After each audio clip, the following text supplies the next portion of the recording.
அஜித்குமார்ங்கிற ஒரு மனுஷன் சினிமால ஜெயிச்சது மட்டும் பத்தம் இல்லாம ஒரு ரேசிங்ல ஒரு கார் ரேஸ்ல ஒரு வேர்ல்டு லெவல்ல நடக்கிற ஒரு விஷயத்துக்கு கார் ரேஸுக்கு போய் அவர் ஜாயின் பண்ணதே ஒரு மிகப்பெரிய பரபரப்பு. சோசியல் மீடியால சும்மா அதர பறக்க இருந்துட்டு இருக்கு.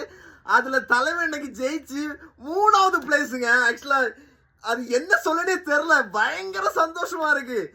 அது ஒவ்வொரு வீடியோஸையும் பார்க்கும் போதும் தலைவனுடைய அந்த மாஸ் அந்த கெட்டப் அப்படி ஒரு 1000 பிஜிஎம் ஞாபகம் வருது. பில்லாவா இருக்கட்டும், ஆரம்பமா இருக்கட்டும், தலைவன் அந்த பின்னாடி பிஜிஎம் நம்ம போட்டு கேட்டாலே அவ்வளவு ஹாப்பியா இருக்குங்க. உண்மையா மொத்த இந்தியா இல்லைங்க, மொத்த வேர்ல்டே கொண்டாடிட்டு இருக்கு.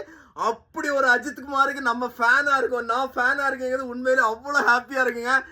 சத்தியமா ட்விட்டர்ல அந்த வீடியோஸ்லாம் பார்க்க அப்படி ஏதோ ஒரு மாதிரி நமக்கு நம்மளே ஜெயிச்ச மாதிரி சந்தோஷம். உண்மையாவே ஏகே ஏகே ஏகே.